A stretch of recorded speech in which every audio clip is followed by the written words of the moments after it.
It's all things Broncos. Grab a drink and join us on tonight's Tailgate.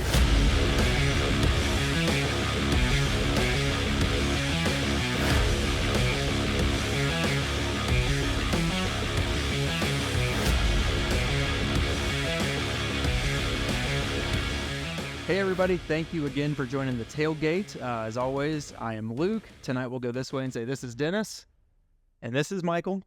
And tonight we have the guys from Shirts and Skins here with us, Mark, Brandon, and Matt. Guys, how are you guys doing tonight? Doing well. Good.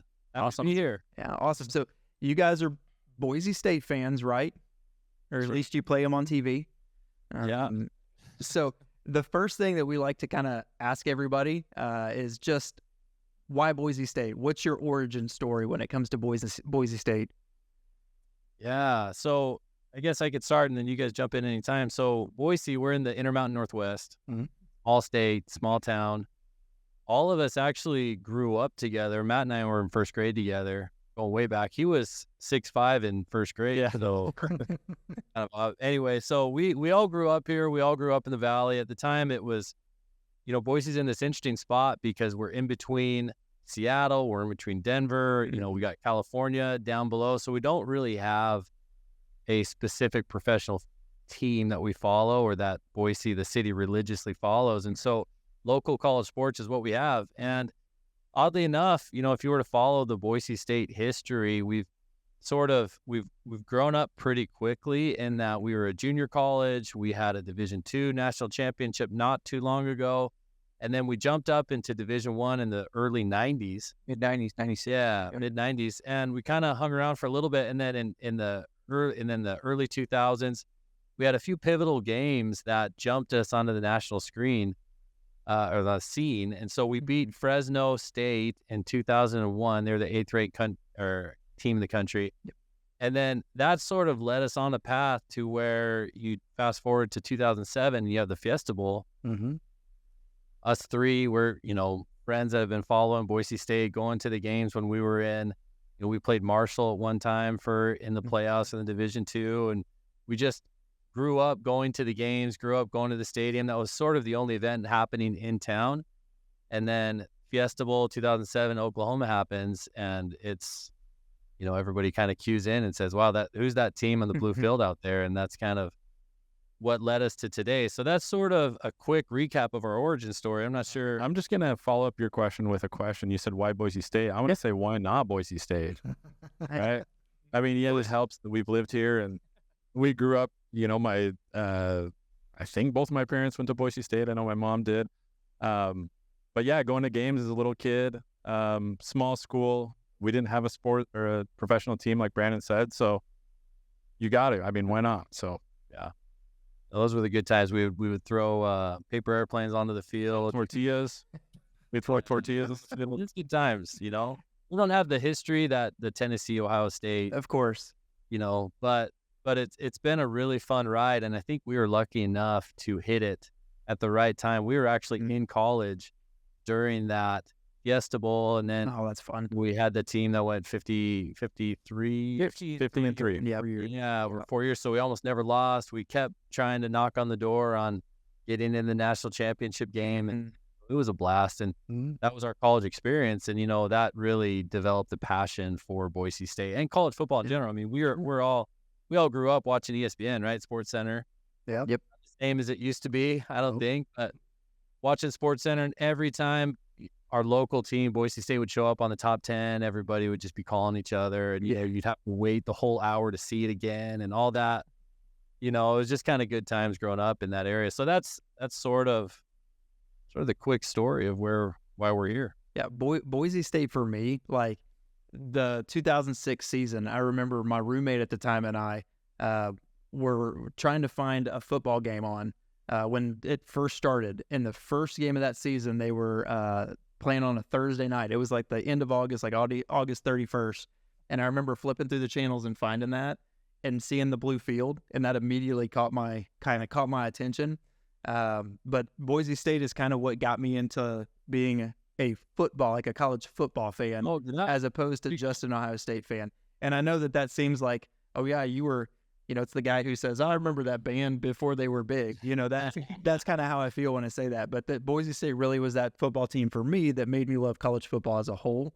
And then obviously watching them, just seeing Adrian Peterson on the sidelines, kneel down, watching Ian Johnson go over to the left was amazing. And never rooted so hard for a different team to beat Oklahoma. Yeah. Be honest though, what'd you think on the blue turf? Honest opinion. The first thing, honestly, the first thing I thought was, that's legal. Like that, the first thought, I was like, how are they doing that? Why? And then that's a lot of paint. So I don't know. But is there a story behind the blue field? Yeah, of course. Mark, what's the story? Yeah, there is a story. So they've had football for a long time, like Brandon said, since junior college days, Division II, 1AA. But and it was grass initially, like in the 50s or whatnot. But they had some green turf before the blue turf, but it needed to be they needed a new turf field. It was a disrepair or whatever. But it was all the way back in 1986 when they actually put the blue turf in. Okay. And they were a 1AA program at that time. So obviously it was regional. They were in the Big Sky. So they played Montana and Weber State and those types of teams. And the athletic director at the time, his name was Gene Blameyer. And he was here for he was one of those athletic directors who was at the school for 25 or 30 years. And he actually he went from before the blue turf up through that Fiesta Bowl that you just referenced. Oh, wow. So he was in charge of a lot of the growth in the school, in the athletic department. But basically they needed a new turf. And he was like, and this is back in the 80s in Boise, small school, low budget. And he's like, if I'm having to spend $500,000 or whatever it was at that time, that was a lot of money for them. Yeah. He's like, you got to make a splash. Well, let's do something. And it was totally just to gain attention, just to get talking about it. And then it was like that for a decade and a half before anyone outside of the region knew about it. But then, like Brandon said, early 2000s, that was the time that they were in the WAC, and they had the WAC had an ESPN deal, and Boise State was winning a lot of games. And like you referenced, they were on every day of the week. I mean, they play on Tuesday, Wednesday, like the MAC does now, MACtion. But it was never consistent. It was like they play Sundays, they play Wednesdays, just to get on, Yep. And they were winning a lot of games those years, like early 2000s. So they got that's when it really started, 2000, 2001. Obviously crescendo to the first Fiesta Bowl. Funny fact, and I won't put you guys on the spot, but most people don't actually know that Boise State has won 3 Fiesta Bowls. Okay, everyone knows about the one. Yeah. Then a couple years later, we beat TCU in the Fiesta Bowl. A few years after that, they beat Arizona in the Fiesta Bowl. But anyways, it's been quite the ride. But yeah, that's kind of the story behind the blue. And then nowadays, you hear people like, oh, I can't watch this, horrible, or oh, it's gimmicky or whatever. But the reality is that people here, it's an identity here. Yep. I mean, people come to Boise. There's a touristy area that people go and see it. They got to go see the blue turf. It's just part of our identity. And every once in a while they'll throw up a poll in the local paper or whatever. And I remember one time I was like, hey, back in the Pac-12, when we were really cooking and there was this, hey, we should be invited to some of these bigger conferences. I remember there being a poll and it was like, would you give up the blue turf to be invited to the Pac-12 type of thing? I mean, that was and that was the closest poll it ever was. Cause now it's it's 99% to 1 that people here want to keep it just because it is part of our identity. It's an eyesore to some, but in person, I guess we're just so used to it. Yeah. But it's in person it's cool, but when you get used to it, it's I don't know. I think it's the only actually colored turf now in all of college football. I think it was Eastern Washington had an all red turf. It's all red, but I think their bowl team closed down though this past year. No, they're still going. Far from here. Yeah. There was some budgetary issues, and they had talked about going D3 or something. Yeah, but no, they are still going. Okay, yeah, and they're 1AA though. They're FCS. Gotcha. Now does that AD that you talked about? Does he have a statue yet? He doesn't have a statue. I thought there would have to be a blue statue. He got fired, dude. I was about hired. Yeah, his name is on the football complex. Okay. He's got his name on some things. He did get fired, actually. It's funny you say that because the growth of the program was so sharp that there was a couple loose ends that happened. There was some compliance issues, not necessarily with it was like across the department. Like tennis. Tennis. Yeah, there was some great. And he kind of took I think there was a new president and there was some friction and there was a reason to let him go. But ultimately, people look back at his time and his tenure with a lot of, really no one has a bad thing to say about him now. So, yeah. At least he got a name somewhere. Oh, yeah, absolutely. He deserves it. Yeah. Now getting into more recent, like this past year, obviously your head coach was let go with 3 games left, 3 games in the champion or the 3 games in the bowl game. But your boy Spencer ended up being the first interim head coach to actually win a conference title, right? Good research. So, like I said, I try to do my research. But no, he's been a guy who's been with you since he was like a GA, 6 years ago? So what are your thoughts about him? Obviously, I think you guys should love him, but I'm assuming you do. But where do you think this is going? Yeah, that's a loaded question. I mean, where we're at in 2024, we're still reliving the glory days that ended sort of in 2014. And so we had a coach, Harsin, who was there for a while, went to Auburn, and a lot of people may know the story there. And that was a big deal for us. Our best coach ever was Coach Peterson, who was just incredible, went to Washington, and we were just, living on cloud 9 there. And then once Harsin left, we always wanted to keep it in the family, is what, most people call it, most programs call it. And Avalos played at Boise State. I think his last game was 2005. Was a great coach, coached at Boise State, went to Oregon, came back, and everybody thought he was just a home run hire. And we just continued that downward slide trajectory, and it was really frustrating. And things got pretty tense, they do, I think, with coaching. And especially in the group of 5, I mean, we're constantly at risk of just any Tennessee, Ohio State team, whatever, just wanting to pay a lower level assistant what our head coach is paying, essentially, right? So we're just always we were just always worried about who's going to be our coach. And then when Avalos got let go midway through the season, there were so many storylines going on as far as there was this 2 quarterback system that was just so odd. The quarterback ended up transferring, and he's the named starter for Arkansas at the time, but was just struggling, and they would say he would start. He got benched for a 5'9" freshman. We'll put it that way. Yeah, it's odd. Started Arkansas. So figure that one out. It was just wild. It was wild. It was so wild. They'd say he would be the starter, and he'd play 1 snap, hand it off, and wouldn't play the rest of the game. And it was just odd. I mean, technically, he started. Yeah, you got to keep him fresh. Right. He started. Yeah, you got to get him fresh. Keep him out. So it was an odd year, and a bunch of stuff was mismanaged, or looking back, was mismanaged. And so when Spencer came in, everybody seemed to play loose, and we're having players loved him. The players loved him. The players were openly advocating for him to be the coach. It was interesting, and I don't think the AD actually admitted it, but really, I don't think there was any. I think when he fired Coach Avalos, that day, if you would have asked him, what's the chance that Spencer Danielson's going to be the coach? I think it would have been less than 10%, if that. But the team coalesced.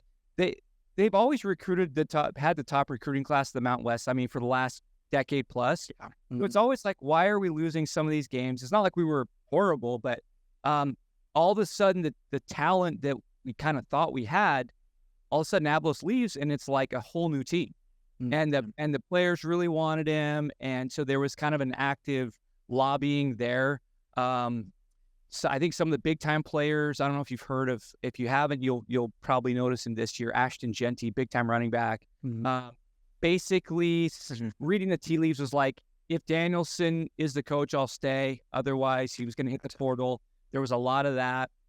But everyone here, I mean, he's been hitting home run after home run. He got hired. Team looked totally different. They dropped the UCLA bowl game, which had more to do, in my opinion, with Taylor Green transferring. The guy that had replaced him as the starter had a ACL or PCL issue, so they started in the bowl game a kid, true freshman that had never taken a snap. and that was the issue in the bowl game, quite frankly. Yeah. But so I'm not saying they would have won, but it would have been a better outing. But anyways, this offseason, Spencer Downson's hit home run after home run. His recruiting class they just signed was, and we don't follow this super closely. We just seen so many of these recruits that are big time and they never amount to anything. So I don't get too worked up about that. But the recruiting class that Boise State signed was the top recruiting class ever in the Mountain West, 25-year history. So he recruited on a short time frame.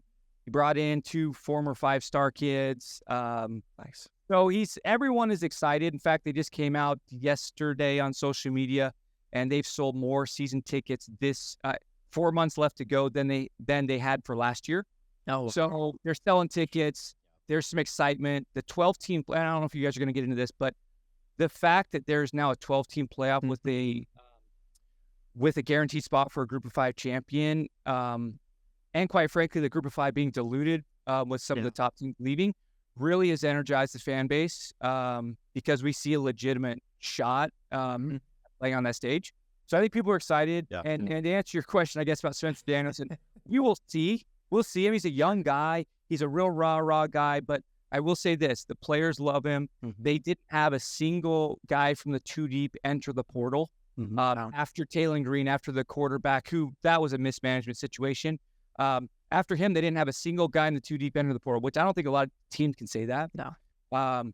So anyways, we're excited about it. Yeah, and then I think to add to those storylines, and Matt, jump in if you want to cut me off, but we had some interesting things happen in the offseason where Taylor Green left, and then out of nowhere, we had a transfer from USC. Right? Yep. And I mean, the only time these guys see Boise is when they fly over us for Ohio State. And it's just like, it's never happened, right? And so this guy shows up, or some people were tweeting out, hey, this Malachi Nelson guy, number 1 overall recruit in the prior year's class. And we're like, yeah, what? A couple days later, he declared, and it was, to us, it's wild. Those situations haven't worked out really well. Typically, our best guys, program legends, are 2 or 3, maybe 4 stars, but 4, I don't even think we've ever had a 5-star ever. Not some 4 stars, not no. And so to get 2 in one off season, there were 4, from high school 5-star, didn't work out, whatever. Sure. So we hadn't heard of. So that happened. Our running back stayed. We had a couple pieces come in on wide receiver. We had a couple pieces on defense.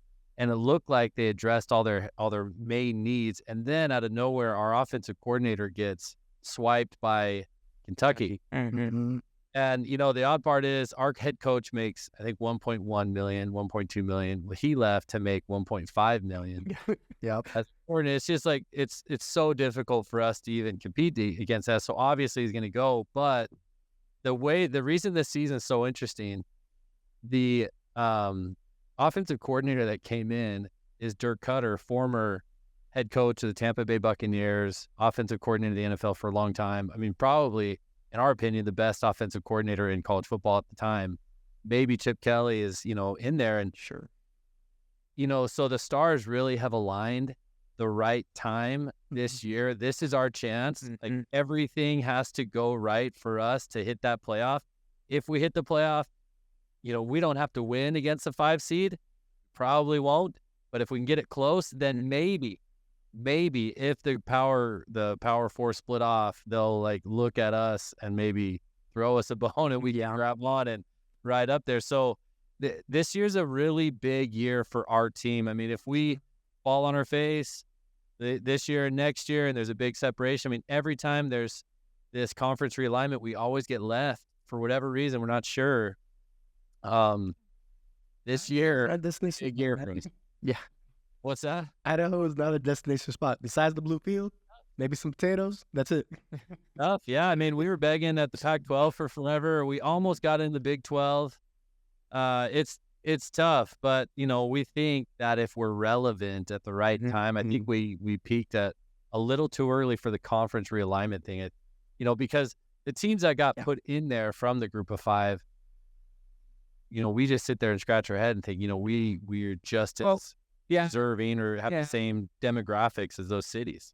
Yeah, I mean, we're not naive. I think the biggest thing, I mean, we don't need to go into that, but it's like, Cincinnati played really well for 2 years. Mm.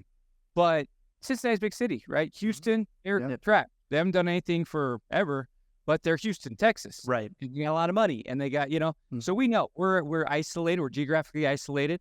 It is a growing state. One of the top growing cities in the country is Boise, Idaho, but it's still not huge, right? So our only chance, because we don't check that box of TV households or whatever that is, and rich alumni don't really check that box because we're fairly new school. The box that we need to check is the one we checked 10 years ago, whereas we were top 10 multiple years in a row.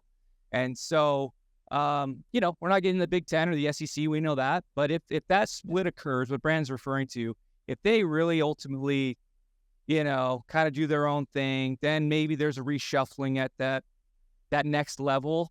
I think the goal here would be to be in whatever is that next level. Mm-hmm. But we don't know. No one knows the future. The goal is to win games, get in the playoff, and see what happens after that. I guess talking about the playoffs and everything, the whole realignment, most places that are kind of giving out any kind of information like the possibility of Boise State making to the playoffs, they're all saying like Boise is going to take the spot. But ESPN is coming with like the only one I've actually seen as an article saying like, hey, they're not going to make it. You're going to choke. What do you guys actually like genuinely feel about that part? Yeah, you just don't know. On the conference realignment? No, you're talking about playoff. You're talking about like the playoff. Yeah. ESPN being like the only people say like CBS, they're all saying like Boise State on there. Yeah. Well, I think that goes. It's because Memphis is Well, I just think you look at our track record recently, and that's why people are saying we're going to choke, right? Because we talk about reliving the glory years from 10 years ago. And if you look at what we've done since then, it hasn't been much. We haven't really proven over that last span of 7 years that we're really deserving of it. Yeah, we've had some success, but we're not like flat out winning the Mountain West every year. Mm-hmm. So it just hasn't been that consistent dominance that I think we've needed to earn that respect. Sure. Really it all comes down to the quarterback. We have a great line that's returning on both sides. We have really good pieces on the tight end, on the wide receivers. We have an incredible running back. If our quarterback, with some help from our offensive coordinator, can bring us through our schedule's really great. We play Oregon, which at Oregon, probably not going to win that one, but we do play Washington State. We play Oregon State. We have a decent home schedule with the Mountain West. And we play Oregon early enough that everybody, Ohio State and Tennessee fans, are going to forget that we lost to them, 8 weeks ago or whatever that time frame is. And so it all comes down to quarterback play. If we can have elite quarterback play, we'll make it. If we won't, then, next time we do this podcast, we'll all be bloody and black eyes and fighting, and it'll be an angry year. But for sure. I personally, I don't see that happening. Your running back, in my opinion, like last year at the end of the year, I had him in my top 5 in running back. He's just special. And then I think when you add that to him saying, the quote I think that he said was, Boise State believed in me when nobody else did, so I'm coming back and I'm going to do this. Like, that has to light some kind of fire in the rest of the team.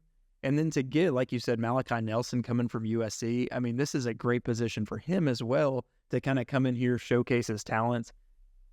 I say sneak. I was going to say sneak. It's not really sneak into the playoffs, but like get to the playoffs, get in that spot and really have the spotlight. It's setting up perfectly, I think, for Boise State to get in there and just make a lot of noise. I think the key is there. Like you talk about Ashton Jeanty being a guy that, people here believed in him when nobody else would. I think Boise State is known for that, right? Developing these guys that were 3-star, 2-star, or whatever into these names that people across the country can recognize and see who they are. And I think what that goes back to is coaching and developing those players. And we didn't have that with Avalos. We really didn't. We suppressed them. And we kind of pushed some people out. You saw Taylor Green leave. He's a guy I think we could have developed and we missed on. And I think he's just one of a handful of players that we didn't turn into those elite athletes. And I'm hopeful Danielson can do that. Danielson is a guy he's going to do what he says he's going to do.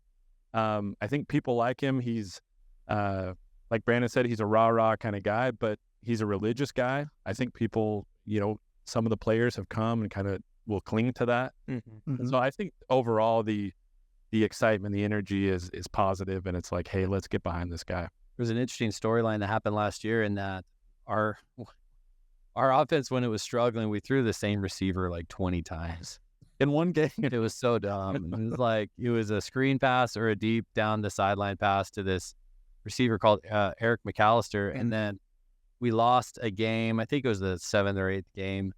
Yeah, right. And he's like, I'm out. I'm going to I'm going to TCU. He's like, I'm going to the portal.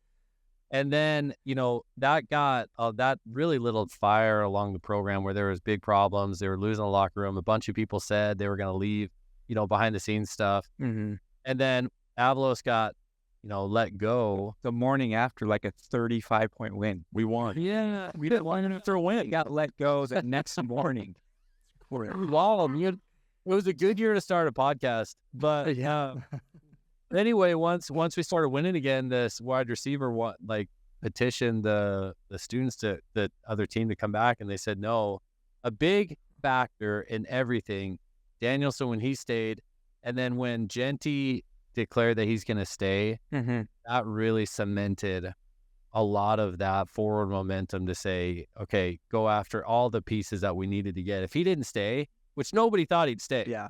I mean, the numbers that you get thrown around, I mean, he was $900,000. I mean, I don't know how you turn that down. Sure. And so he, we were able to get a few guys to, I think we got him, the deal that was announced was like $300,000, a house and a car, whatever. And so that's as good as we can do for a running back. But And all I got in college was debt. Yeah. Yeah, he got a lot more than we did. What's funny about that is he doesn't even know who he got the car from. I mean, I don't know what these guys are getting NIL out of, but it's like it's just paying money to play. But it's anyway. That's kind of another concern. So one of the other kind of random questions I got for you, I was going through y'all's roster, and there's lots of guys that kind of stand out, right? Obviously you got Janty, obviously you got Nelson. Your defensive end, Ahmed, I'm not even going to try to pronounce his last name, Hassanin, who was the number 1 CrossFit athlete in Egypt. I mean, pretty crazy there. But then you've also got a punter who, James Ferguson Reynolds, who led the nation in punting by 2 yards, 3 yards, something like that. So you got those guys, right, that are kind of the standout, everybody's going to know their names. Who are some of the guys that y'all are looking at? They're I'm really excited to see this guy play. Maybe not the star, but just somebody you're he's going to make a step up, or I'm going to be excited to watch him. There's a couple guys we could probably all name one. I'm actually looking forward to seeing the tight end is a position that we've always had a really solid tight end at, that have always been a big factor in the game. And, oddly enough, in the past 12 years, we've had tight ends go from Boise State to the NFL, and we were didn't even know their names. They weren't used.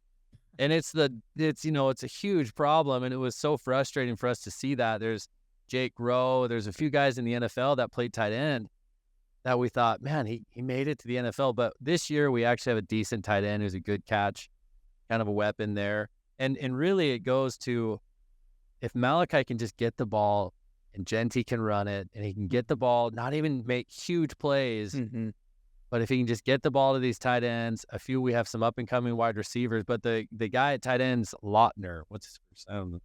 Louder. Matt Louder. Matt Louder could be a really, really good player on offense for us. Okay.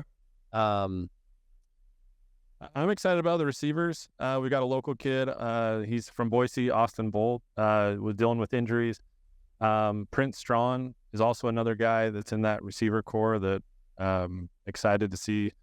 I think those guys, like Brandon said, last year we had that one receiver that got targeted 20 times. Well, we've got other guys that can catch the ball. And so I'm excited. What I hope happens with the offense is that they spread the ball around. Sure. They involve all those receivers. They get the tight end going, and that it's just a multi-potato attack. Last one, I think on the defensive side, you've got Andrew Simpson, linebacker. I think he was maybe second team all league, but he's going to be big. And then the one they really like a lot is he was a true freshman last year, so he'll be a true sophomore, safety, Ty Benefield. Okay. And Boise State actually has a, especially, but like Boise State has a pretty good lineage of safeties that have made it into the league, into the NFL. And they kind of talk about him like he's that next one in that line. Hard hitting. He's about 6'2", so he's not overly big, but he's good size. Played a lot as a true freshman, and he will make a name for himself this year. High benefit. I think that and the two specialists, that punter was just one of our best players last year. It was sad last year because a couple of games he was the most exciting guy. Like, you don't want to dominate in punting, and He did. Yeah, sweet mullet. And he's Australian and had a sweet mullet. And our kicker came back, who's probably one of the better kickers we've ever had. So, I mean, it just goes to the stars align. This has to be the year. The kicker used to be my neighbor. Yeah. There you go. And we got that even. So, Yeah. So with all that said, as you just alluded to, this has to be your year. So what do you guys think? Prediction time. What do you guys think is going to be your record going? win-loss? Yeah. I think we're going to go 11-2. Yeah. I think we'll win the Mountain West Championship. I think we'll lose to Oregon, and we will be favored. Vegas will favor us in every other game outside of Oregon. I'm quite positive, but hard to say you're going to win all of them. But I feel pretty good about the team. I think we're going to go 11-2, win the Mountain West. I think that's good enough to put us in the playoff. I think the committee saw what Liberty did last year with his no schedule, and so I'm not worried about that. I think if Memphis were to go 12-1 or Tulane went 12-1, we're probably in trouble. But and I haven't dissected their schedules, but I think 11-2 with wins over Washington State, Oregon State would probably be enough. Sure. Against the Pac-2? Yeah, Undefeated. We have a good record against the Pac. They're both at home. They are both in Boise, which record here at home is pretty good. Would that make us Pac-2 champions? Actually, we're both conference champions. At least runner up. Yeah. Exactly. Yeah. What do you go? I would say I agree with Mark. Not just to be a follower, but I see that happening, and I'm hopeful. So yeah, I'll say what Mark Used to be that we would, during the Kellen Moore year, go back. I'm doing it because that's like the only thing that brings us joy about football. 17 years ago. It's so hard to. Yeah. Well, oh no, sorry. I'm thinking first Fiesta Bowl. Oh, sorry. Yeah. But 2011, 11, 12, 13. all the predictions were what year, how many losses in like 3 or 4 years are we going to have? But in the past 10 years, we'll always lose a sneaky game in October, November. And I just don't have enough faith that we won't. And so, the 2 losses it just seems like the right number. I'd love to say just one with Oregon, but I think 11-2. Hopefully we can do that. I think it lines up pretty well. Well, hopefully this year the play on the field will heal that heart a little bit. Get you back to those old days. A lot of scar tissue. Well, awesome, guys. Well, we definitely appreciate you being on with us. Can you just tell everybody where they can find you? Yeah. They can find our YouTube. We are the Shirts and Skins podcast. So they can find us there. That's the main place. I mean, our videos, each episode is posted there. We're on Twitter, so interact with us there. I should have our handle. We are at Shirts Podcast on Twitter. And then I believe on YouTube we are Let's Go Shirts. Perfect. And we'll have you all posted, so just check below. We'll have everything down there. But guys, we appreciate it. We're looking forward to this season. Yeah. And hopefully we can have you guys on and after that Mountain West Championship. Let's do it. Let's do it. Thanks for having us, guys. Yeah. Yep. Definitely. Thank you. Yeah. All right, guys. You have a good one. Thanks.